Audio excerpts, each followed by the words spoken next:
Today we're continuing to read The Brothers Karamazov. And my father? He is up, taking his coffee, Marfa answered, somewhat dryly. Alyosha went in. The old man was sitting alone at the table, wearing slippers and a little old overcoat. He was amusing himself by looking through some accounts, rather inattentively, however. He was quite alone in the house, for Smerdyakov, too, had gone out marketing. Though he had got up early and was trying to put a bold face on it, he looked tired and weak. His forehead, upon which huge purple bruises had come out during the night, was bandaged with a red handkerchief. His nose, too, had swollen terribly in the night, and some smaller bruises covered it in patches, giving his whole face a peculiarly spiteful and irritable look. The old man was aware of this, and turned a hostile glance on Alyosha as he came in. "The coffee is cold," he cried harshly. "I won't offer you any.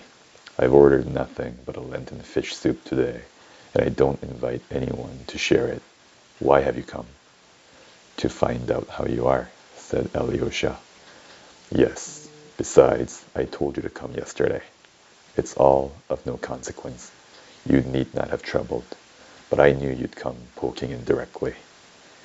He said this with almost hostile feeling.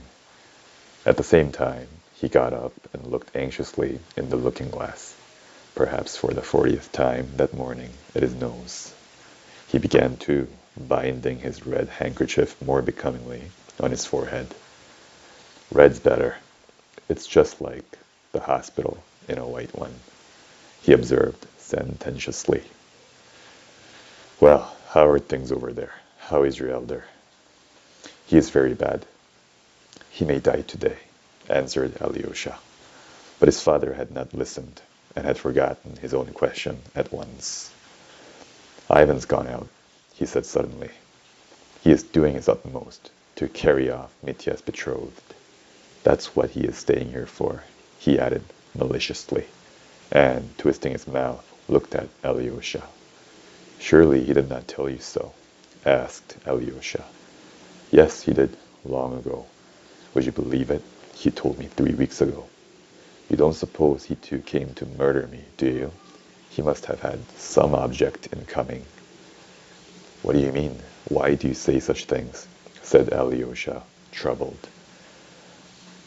"He doesn't ask for money, it's true, but yet he won't get a farthing from me. I intend living as long as possible, you may as well know, my dear Alexey Fyodorovitch, and so I need every farthing, and the longer I live, the more I shall need it," he continued, pacing from one corner of the room to the other, keeping his hands in the pockets of his loose, greasy overcoat, made of yellow cotton material. "I can still pass for a man at 55, but I want to pass for one for another 20 years. As I get older, I shan't be a pretty object. The wenches won't come to me of their own accord, so I shall want my money.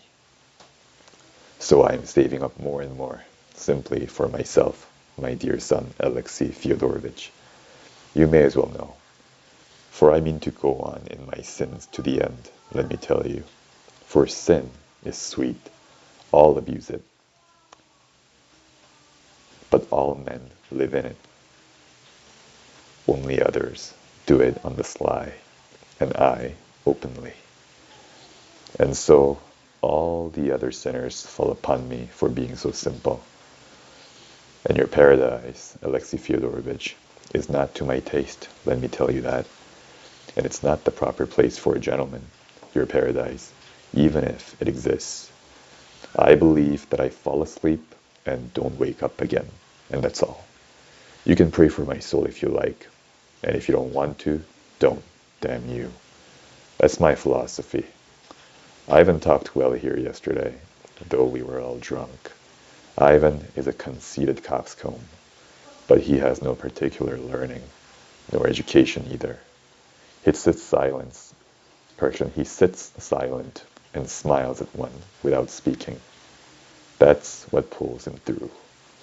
And that's the end of the reading for today. Have a good day.